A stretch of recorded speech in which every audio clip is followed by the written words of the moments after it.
Jai Hind. First of all, welcome to Sainik Academy Mysore. ಇಲ್ಲಿ ಬಂದಿರೋ ಎಲ್ರಿಗೂ Sainik academy ಮೈಸೂರಿಗೆ ಸ್ವಾಗತ.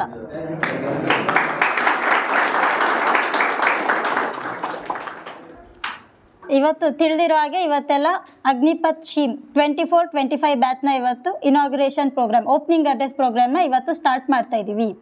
ಇನ್ನು ಅಫಿಷಿಯಲ್ ಆಗಿ ನೋಟಿಫಿಕೇಶನ್ ಇನ್ನು ಸ್ವಲ್ಪ ದಿನದಲ್ಲೇ ಬಿಡ್ತಾರೆ. ಆದ್ರೂ ಸ್ಯಾಮ್ ಮುಂಚೆನೇ ಪ್ರಿಪ್ರೇಷನ್ಸ್ನ ಮಾಡ್ಕೊಳ್ಳೋದಕ್ಕೆ ಅಂತ ಕ್ಲಾಸಸ್ನ ಕೂಡ ನಾವು ಈ ಸಲ ಬೇಗನೆ ಸ್ಟಾರ್ಟ್ ಮಾಡ್ತಾ ಇರ್ತೀವಿ. ಇನ್ನು ನೆಕ್ಸ್ಟ್ ಅದರದ್ದು ಆನ್ಲೈನ್ ವೆಬ್ ಪೋರ್ಟಲ್ ಇರೋದು joinindianarmy.nic.in ಅಲ್ಲಿ ನಿಮಗೆಲ್ಲ ನೋಟಿಫಿಕೇಷನ್ಸು ಸಿಗುತ್ತೆ. ಇನ್ನು ಅಪ್ಲಿಕೇಶನ್ ಡೇಟ್ ಆಗಲೇ ಹೇಳ್ದಂಗೆ 16 ಫೆಬ್ರವರಿ 2024 ಇಂದ 15 ಮಾರ್ಚ್ 24 ತನಕ ಓಪನ್ ಇರುತ್ತೆ. ಇನ್ನು ಫೀಸ್ ಬಂದ ಎಕ್ಸಾಮಿನೇಷನ್ ಫೀಸು 500 ರುಪೀಸ್ ಮೇಲ್ ಕ್ಯಾಂಡಿಡೇಟ್ಸ್ಗೆ, 250 ರುಪೀಸ್ ಮತ್ತು ಫೀಮೇಲ್ ಕ್ಯಾಂಡಿಡೇಟ್ಸ್ಗೆ ಇರುತ್ತೆ. ಬರೀ ಒಂದೇ ಥರದ ಫೀಲ್ಡ್ ಅಲ್ಲ, ಸೈನಿಕ್ ಅಕಾಡೆಮಿಲಿ ಎಲ್ಲ ಥರದ ಡಿಫೆನ್ಸ್ ಎಕ್ಸಾಮ್ಸ್ಗೂ ಕೂಡ ಟ್ರೈನಿಂಗ್ ಕೊಟ್ಟು ಎಲ್ಲ ಥರದಲ್ಲೂ ಕೂಡ ಸೆಲೆಕ್ಷನ್ ಮಾಡಿಸಿ ಸೈನಿಕ್ ಅಕಾಡೆಮಿ ಅಚೀವ್ಮೆಂಟ್ ಮಾಡಿದ್ದು.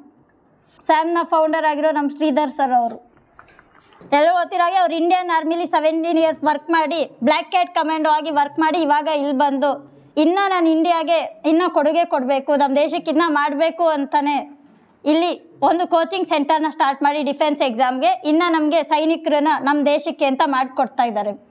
ಜೊತೆಗೆ ಇವ್ರಿಗೆ ಯಾವಾಗಲೂ ಸಪೋರ್ಟಿವ್ ಆಗಿ ಅವ್ರು ಮಾಡೋ ಎಲ್ಲ ಕೆಲಸದಲ್ಲೂ ನಿಂತಿರೋದು ಅನಿತಾ ಶ್ರೀಧರ್ ಮ್ಯಾಮ್. ಅವರು ಕೂಡ ನಮ್ಮ ಸ್ಯಾಮ್ಗೆ ಫೌಂಡರ್. ನಮಗೆ ಸೀನಿಯರ್ ಲೆಕ್ಚರರ್ ಆಗಿರೋದು ವಿಜಯ್ ಕುಮಾರ್ ಸರು, ಅವರು BA ಮಾಡಿದ್ದಾರೆ ಮತ್ತು ಮ್ಯಾಥ್ಸ್ ಮತ್ತು ಮೆಂಟಲ್ ಎಬಿಲಿಟಿ ಸಬ್ಜೆಕ್ಟ್ನ ತಗೋತಾರೆ. ಇನ್ನು ನೆಕ್ಸ್ಟ್ ಲೆಕ್ಚರರ್ ರಘು ಸರ್, ಇವರು BA ಮತ್ತು B.Ed ಮಾಡಿ ಈಗ ಸದ್ಯಕ್ಕೆ ಇಂಗ್ಲೀಷು, ಸೈನ್ಸ್, GK ಎಲ್ಲ ಸಬ್ಜೆಕ್ಟಲ್ಲೂ ಕೂಡ ಫ್ಲೆಕ್ಸಿಬಲ್ ಆಗಿ ಎಲ್ಲ ಸಬ್ಜೆಕ್ಟ್ಸ್ನೂ ಕೂಡ ತಗೊಳ್ತೀನಿ ಅಂತ ರೆಡಿಯಾಗಿದೆ. ಜೈ ಹಿಂದ್. ಓಕೆ, ಸೊ ಇಲ್ಲಿ ಇವತ್ತು ಅಗ್ನಿವೀರ್ ಇವತ್ತಿಂದ ಕಮೆನ್ಸ್ ಆಗ್ತಾ ಇದೆ ಬ್ಯಾಚ್. ನಿಮಗೆ 16ನೇ ತಾರೀಕಿಂದ ಅಗ್ನಿವೀರ್ಗೆ ನೋಟಿಫಿಕೇಷನ್ ಬಿಡ್ತಾರೆ, ಫೆಬ್ರವರಿ 16ನೇ ತಾರೀಕಿಂದ. ಸೊ ಟೆಂಟೇಟಿವ್ ಡೇಟ್ ಅಂತ. ಸೊ ರಿಲೀಸ್ ಮಾಡಿದ್ಮೇಲೆ ಸೊ ನಿಮಗೆ ಒಂದು ಸರಿಸುಮಾರು ಒಂದು 2.5 3 ಮಂತ್ಸ್ ಮಾತ್ರ ಗ್ಯಾಪ್ ಸಿಗ್ಬೋದು. ಸೊ ಅಷ್ಟು ಶಾರ್ಟ್ ಡ್ಯೂರೇಷನಲ್ಲಿ ಅಷ್ಟು ಇರೋ ಸಿಲೆಬಸ್ನ ಕವರ್ ಮಾಡೋಕ್ಕಾಗಲ್ಲ ಅಂತ ಹೇಳಿ ಸ್ಯಾಮ್ ಕಡೆಯಿಂದ ವೆಲ್ ಇನ್ ಪ್ರಯರ್ ಸ್ವಲ್ಪ ಅಡ್ವಾನ್ಸ್ಡಾಗೆ ಕೋಚಿಂಗನ್ನು ಶುರು ಮಾಡ್ಕೊಂಡಿದ್ದೀವಿ. ನೆಕ್ಸ್ಟ್ ಲೆಕ್ಚರರ್ ಜಯಪ್ರಕಾಶ್ ಸರ್, ಇವರು ಸೋಷಿಯಲ್ ಸೈನ್ಸ್ ಮತ್ತು ಮೆಂಟಲ್ ಎಬಿಲಿಟಿ ಸಬ್ಜೆಕ್ಟ್ನ ಹ್ಯಾಂಡಲ್ ಮಾಡ್ತಾ ಇದ್ದಾರೆ. ಇವತ್ತು first Agniveer batch, 3rd Agniveer batch start ಆಗ್ತಿದೆ. ನಿಮ್ಗೆ ಗೊತ್ತಿರ್ಬೋದು, recruitment first Indian Army recruitment ನಡೀತಿತ್ತು. ಸೊ ಈಗ ಅಗ್ನಿವೀರ್ ಆಗಿ ಚೇಂಜ್ ಮಾಡಿ ಅಗ್ನಿವೀರ್ ರೆಕ್ರೂಟ್ಮೆಂಟ್ ಮಾಡ್ತಾ ಇದ್ದಾರೆ.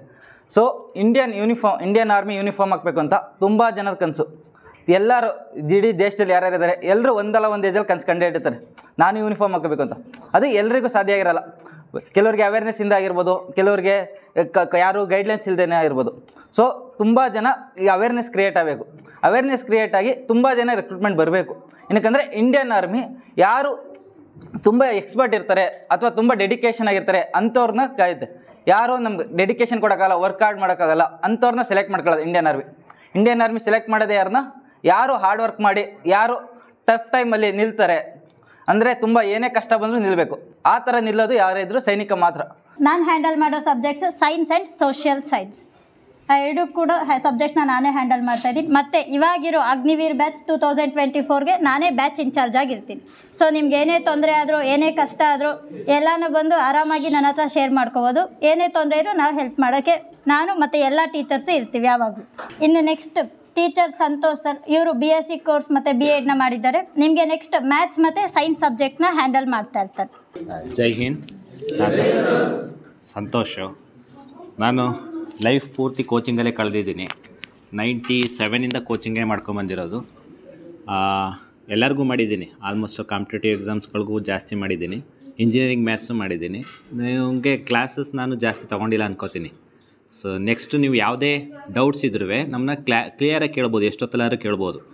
ಎಷ್ಟೊತ್ತಲೇ ಈಗ ರಾತ್ರಿ 12 ಗಂಟೆಲಾದ್ರೂ ಕೇಳ್ಬೋದು, 1 ಗಂಟೆಲಾದ್ರೂ ಕೇಳ್ಬೋದು. ಬಾಯಿ ಮಾತು ಕೇಳ್ತಾ ಇಲ್ಲ, ಕ್ಲಾಸ್ ಮಾಡಿದ್ದೀವಿ ನಾವು. ಸೊ ಎಷ್ಟೊತ್ತು ನೀವು ರಾತ್ರಿ ಪೂರ್ತಿ ಬೆಳಗ್ಗೆ ಜಾಗರಣೆ ಥರ ಮಾಡ್ತೀವಿ ಅಂತ ಹೇಳಿದ್ರು ನಾವು ರೆಡಿ ಇರ್ತೀವಿ. ನಮಗೆ ನಿಮ್ಮನ್ನು ಯೂನಿಫಾರ್ಮಲ್ಲಿ ನೋಡ್ಬೇಕನ್ನೋದು ನಮ್ಮ ಆಸೆ. ಇನ್ನು next lecturer Lakshmi Venkatesh sir, ಇವರು BSc ಕೋರ್ಸ್ನ ಮಾಡಿದ್ದಾರೆ ಮತ್ತು ನಿಮಗೆ mental ability and general knowledge GKನ ಮಾಡ್ತಾರೆ. ಎಲ್ರಿಗೂ ಗುಡ್ ಈವ್ನಿಂಗ್. ನಂದು ಬಂದು ಈಗ ಮೆಂಟಲ್ ಎಬಿಲಿಟಿ ಮತ್ತು GK ಕ್ಲಾಸ್ ಅಂತ ಹೇಳಿದ್ದಾರೆ. ಬರೀ ಇದು ಒಂದೇ ಅಲ್ಲ, ನಮ್ಮ ಸ್ಯಾಮ್ ಅಕಾಡೆಮಿಲಿ ತುಂಬ ಸ್ಪೆಷಲಿಟಿ ಏನಂದರೆ ಎಲ್ಲ ಲೆಕ್ಚರ್ಸ್ ಕೂಡ ವರ್ಸಟೈಲ್. ಅಂದರೆ ಎಲ್ಲ ಸಬ್ಜೆಕ್ಟ್ಗೂ ಅನುಕೂಲ ಆಗುತ್ತೆ, ಬರೀ ಒಂದು ಸಬ್ಜೆಕ್ಟ್ಗೆ ಸ್ಟಿಕ್ ಆನ್ ಆಗಿರಲ್ಲ. ಎಲ್ಲ ಸಬ್ಜೆಕ್ಟು ಟೀಚ್ ಮಾಡ್ತಾ ಇರ್ತೀವಿ. ಒಂದೊಂದು ಕ್ಲಾಸಲ್ಲಿ ಒಂದು ರೊಟೇಷನ್ ನಮ್ಮದೇ ಆದಂಥ ಸ್ಕೆಡ್ಯೂಲ್ಸ್ ಇರುತ್ತೆ, ಪ್ಲ್ಯಾನ್ಸ್ ಇರುತ್ತೆ.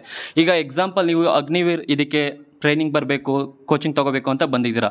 ನಾನು ನಿಮ್ಗೆಲ್ಲರಿಗೂ ಒಂದೇ ಪ್ರಶ್ನೆ ಕೇಳೋದು, ಏನಕ್ಕೆ ಅಗ್ನಿವೀರ್ ಚೂಸ್ ಮಾಡಿದ್ರಿ ಅಥವಾ ಏನಕ್ಕೆ ಡಿಫೆನ್ಸ್ಗೆ ಬರಬೇಕು ಅಂತ ಇಷ್ಟಪಡ್ತಾ ಇದ್ದೀರಾ?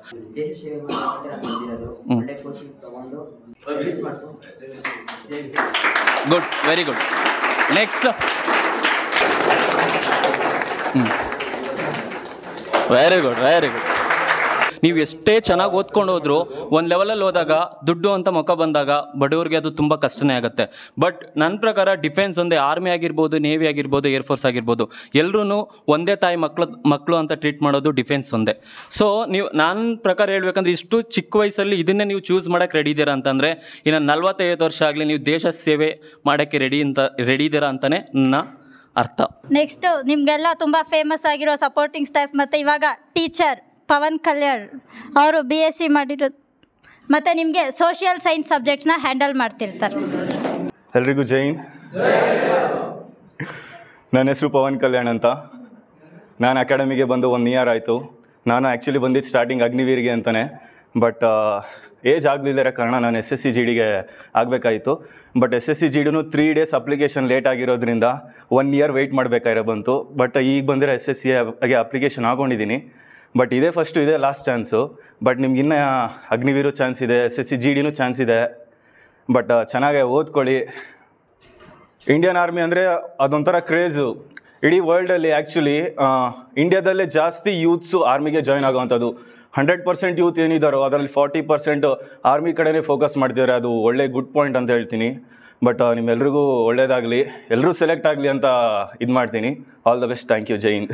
ಇನ್ನು ನೆಕ್ಸ್ಟ್ ನಮ್ಮ ಸೈನಿಕ್ ಅಕಾಡೆಮಿ ಮೈಸೂರು ನಿಂತಿರೋ ಫೌಂಡೇಶನ್ ಯಾರು? ಮತ್ತು ಅವರ ಎಕ್ಸ್ಪೀರಿಯನ್ಸ್ ಮತ್ತು ಅವ್ರ ವರ್ಡ್ಸಿಂದ ನೀವು ಎಲ್ಲರಿಗಿಂತ ಜಾಸ್ತಿ ಮೋಟಿವೇಟ್ ಆಗ್ತೀರಾ ಅಂತ ಸರ್ನ ಕೂಡ ಅವರ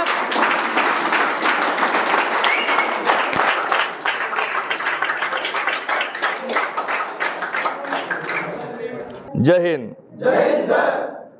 ತುಂಬ ಸಂತೋಷ. ನಮ್ಮ ಸ್ಯಾಮ್ ಅನ್ನೋದಕ್ಕಿಂತ ಹೆಚ್ಚು ನಿಮ್ಮ ಸ್ಯಾಮ್. ನಾನು ಯಾವಾಗಲೂ ಹೇಳ್ತೀನಿ, ಸ್ಯಾಮ್ನಲ್ಲಿ ಸೈನಿಕ ಮೈಸೂರಿನಲ್ಲಿ ಒಂದ್ಸಲ ನೀವು ರಿಜಿಸ್ಟರ್ ಮಾಡ್ಕೊಂಡ್ಬಿಟ್ರೆ, ಅಡ್ಮಿಷನ್ ತೊಗೊಂಡ್ರೆ ಸ್ಯಾಮ್ ನಿಮ್ಮದೇ, ಇದು ಶ್ರೀಧರ್ ಸರ್ ಅಲ್ಲ. ಯಾಕೆ ಮಾತು ಹೇಳ್ತೀನಿ ಅಂತಂದರೆ, ನೀವು ಬಂದಿರೋ ಉದ್ದೇಶ ಒಳ್ಳೆಯದು, ಸ್ಯಾಮ್ ಕೊಟ್ಟಿರೋ ಉದ್ದೇಶವೂ ಒಳ್ಳೆಯದೇ. ಯಾರಿಗೆ ಒಳ್ಳೆ ಆಲೋಚನೆ ಇದೆ, ಒಳ್ಳೆ ವಿಚಾರಗಳಿದ್ದಾವೆ, ಒಳ್ಳೇದು ಮಾಡಬೇಕು ಅನ್ನೋದು ಮನಸ್ಥಿತಿ ಇದೆ ಅಂಥ ಮಕ್ಕಳುಗಳಿಗೆ ಆ ಸಂಸ್ಥೆ ಅವ್ರದ್ದೇನಂತ ಹೇಳ್ಕೊಳ್ಳಿ ನನಗೂ ಭಾಳ ಹೆಮ್ಮೆ. ಮೊದಲನೇದಾಗಿ ನೀವು ಯಾವುದೋ ಪ್ರದೇಶದಲ್ಲಿ, ಯಾವುದೋ ಒಂದು ವಾತಾವರಣದಲ್ಲಿ, ಯಾವುದೋ ಒಂದು ಸಂಸ್ಕಾರದಲ್ಲಿ ಬೆಳ್ಕೊಂಡು ನಾನು ದೇಶ ಸೇವೆ ಮಾಡಬೇಕು, ನಾನು ಡಿಫೆನ್ಸ್ಗೆ ಸೇರಲೇಬೇಕು, ಯೂನಿಫಾರ್ಮ್ ಹಾಕ್ಕೊಳ್ಳೇಬೇಕು ಅನ್ನೋ ಒಂದು ಉದ್ದೇಶದಿಂದ ಬಂದಿರೋದು ದೊಡ್ಡ ಒಂದು ಸಾಹಸ, ಬಂದಿರೋದು ದೊಡ್ಡ ಸಾಹಸ. ಸ್ಯಾಮ್ನಲ್ಲಿ ಯಾವುದೇ ರೀತಿ ಒಂದು ಪ್ರೋಗ್ರಾಮ್ಗಳಾಗಿರ್ಬೋದು, ಈ ಥರ ಓರಿಯಂಟೇಷನ್ ಪ್ರೋಗ್ರಾಮ್ಗಳಾಗಿರ್ಬೋದು, ಅಥವಾ ರಾಷ್ಟ್ರೀಯ ಕಾರ್ಯಕ್ರಮಗಳಾಗಿರ್ಬೋದು, ಆಟೋಟ ಸ್ಪರ್ಧೆಗಳಾಗಿರ್ಬೋದು, ಪ್ರತಿಯೊಂದು ಕೂಡ ಕೆಲವು ದಿನಗಳ ಮುಂಚೆನೇ ಶುರು ಮಾಡ್ತೀವಿ ನಾವು. ಇವಾಗ ನಮ್ಮ ಸೈನಿಕರ ಮೈಸೂರಿನಲ್ಲಿ 232 ಸೈನಿಕರನ್ನ ಹುಟ್ಟಾಕಿದೆ. ನಮ್ಮ ಸ್ಯಾಮ್ನಲ್ಲಿ ವರ್ಷಕ್ಕೆ ಕಡಿಮೆ ಅಂದರೂ ಕೂಡ 100 ಸೈನಿಕರನ್ನ ಹುಟ್ಟಾಕ್ತೀವಿ ಅಂತ ಹೇಳಿದೆ. ಕಡಿಮೆ ಅಂದ್ರೆ 100 ಸೈನಿಕರನ್ನ ಹುಟ್ಟಾಕ್ತೀನಿ. ಇನ್ನು 5 ವರ್ಷದಲ್ಲಿ 500ಕ್ಕೂ ಹೆಚ್ಚು ಸೈನಿಕರು ನಮ್ಮ ಸಂಸ್ಥೆಯಿಂದ ತನ್ನ ಡ್ಯೂಟಿಗೆ ಹೋಗಿರ್ತಾರೆ ಅಂತ ಹೇಳಿದೆ. ಅದು ಸತ್ಯ ಆಗ್ತಾಯಿದೆ. ಪ್ರತಿ ವರ್ಷವೂ ಕೂಡ 100ಕ್ಕೂ ಹೆಚ್ಚು ಅಭ್ಯರ್ಥಿಗಳು ಸೆಲೆಕ್ಷನ್ ಆಗ್ತಾ ಇದ್ದಾರೆ. 2 ವರ್ಷದಲ್ಲಿ 232 ಮಕ್ಕಳು ಸೆಲೆಕ್ಷನ್ ಆಗಿದ್ದಾರೆ. ಸೊ ಇನ್ನಷ್ಟು ಮಕ್ಕಳು ಸೆಲೆಕ್ಷನ್ ಆಗ್ತಾಯಿದ್ರು. ಸೊ ಇವಾಗ ಸದ್ಯಕ್ಕೆ ಇವಾಗ PC ಬಿಟ್ಟಿರಲ್ಲ, ಇವಾಗ PC ಇವಾಗ ಆಗ್ತಾಯಿದೆ, ಇದು ಒಂದೊಂದರಲ್ಲಿ ಆಗ್ತಾನೇ ಇದೆ. ಸೊ ಇನ್ನಷ್ಟು ದೊಡ್ಡ ಮಟ್ಟದಲ್ಲಿ ಮಕ್ಕಳನ್ನ ಒಂದು ಕನಸನ್ನು ನನಸು ಮಾಡಬೇಕು ಅನ್ನೋದೇ ವಿಚಾರ ನಮ್ಮ ಸ್ಯಾಮ್ನಲ್ಲಿದೆ. ಇವತ್ತು ಈ ಓರಿಯಂಟೇಷನ್ ಪ್ರೋಗ್ರಾಮ್ ಓಪನಿಂಗ್ ಅಡ್ರೆಸ್ ನಮ್ಮ ಸ್ಯಾಮ್ನಲ್ಲಿ ಮೊದಲಿಂದ ಬಂದಂಥ ಪದ್ಧತಿ. ಯಾವುದೇ ಒಂದು ಬ್ಯಾಚ್ ಶುರು ಮಾಡಬೇಕಿದ್ರೆ ಮಕ್ಕಳಿಗೆ ಅದರ ಇಂಟ್ರೊಡಕ್ಷನ್ ಕೊಡಬೇಕು. ಅಗ್ನಿಪಥ್ ಅಂದ್ರೇನು, ಅಗ್ನಿಪಥ್ ಆಗಿದ್ದರೆ, SSC ಅಂದ್ರೇನು, SSC ಆಗಿದ್ದರೆ, ND ಆಗಿದ್ದರೆ ND ಅಂದ್ರೇನು, ಅದರ ಒಳಗೆ ನಡೆಯುವಂಥದ್ದು ಏನಿದೆ, ನಾವು ಯಾವ ಥರ ನಡೆಸ್ಕೊಡ್ತೀವಿ, ಎಷ್ಟು ಟೈಮಲ್ಲಿ ನಡೆಸ್ಕೊಡ್ತೀವಿ, ಯಾವ ಥರ ನಮ್ಮ ಎಕ್ಸ್ಪರ್ಟೈಸ್ ಟೀಚರ್ಸ್ಗಳಿದ್ದಾರೆ, ಅಥವಾ ಯಾವ ಥರ ಇಲ್ಲಿ ವಾತಾವರಣ ಇದೆ, ಯಾವ ಥರ ನಾವು ಕೇರಿಂಗ್ ತೊಗೊತೀವಿ, ಇದೆಲ್ಲ ಎಷ್ಟೊಂದು ಬೇರೆ ಬೇರೆ ಆ್ಯಕ್ಟಿವಿಟೀಸ್ ನಡೆಸ್ಕೊಡ್ತೀವಿ, ನಿಮ್ನ ಯಾವ ಥರ ನಾವು ತಯಾರಿ ಮಾಡ್ತೀವಿ ಅನ್ನೋದ್ರ ಬಗ್ಗೆ ನಾವು ಸಂಪೂರ್ಣ ಮಾಹಿತಿಯನ್ನು ಈ ಒಂದಿನ ಮಾತ್ರ ಕೊಡ್ತೀವಿ. ನಿಮ್ಮ ಬಾಕಿದ್ರೆ ನಿಮ್ಮ ಕ್ಲಾಸ್ ನಡೀತಾ ಇರ್ತದೆ, ರೂಟೀನ್ಸ್ ನಡೀತಾ ಇರ್ತದೆ, ಸಮಸ್ಯೆ ಏನಾಗಲ್ಲ. ಎಲ್ರಿಗೂ ಒಳ್ಳೆಯದಾಗಲಿ, ಭಗವಂತ ಈ ಸಲ ಬೆಸ್ಟ್ ರಿಸಲ್ಟ್ ಕೊಡಿ ಅಂತ ಕೇಳ್ಕೊಳ್ತೀನಿ. ಹೆಚ್ಚಿನ ಮಕ್ಕಳುಗಳು ಬಂದು ಸ್ಯಾಮ್ನ ಈ ಒಂದು ಲಾಭನೆಲ್ಲ ಪಡ್ಕೊಳ್ಳಿ ಅಂತ ಹೇಳ್ತಾ ಈ ಒಂದು ಕಾರ್ಯಕ್ರಮದಲ್ಲಿ ಲಾಸ್ಟ್ ಕೊನೆಗೆ ಮತ್ತೊಮ್ಮೆ ಎಲ್ಲರೂ ನಿಂತ್ಕೊಂಡು ಒಂದು ಜೈಕಾರ ಜೈ, ಜೈ, ಜೈ, ಜೈ, ಜೈ. ಜೈ ಜೈ ಜೈ ಜೈ ಥ್ಯಾಂಕ್ ಯು ಜೈ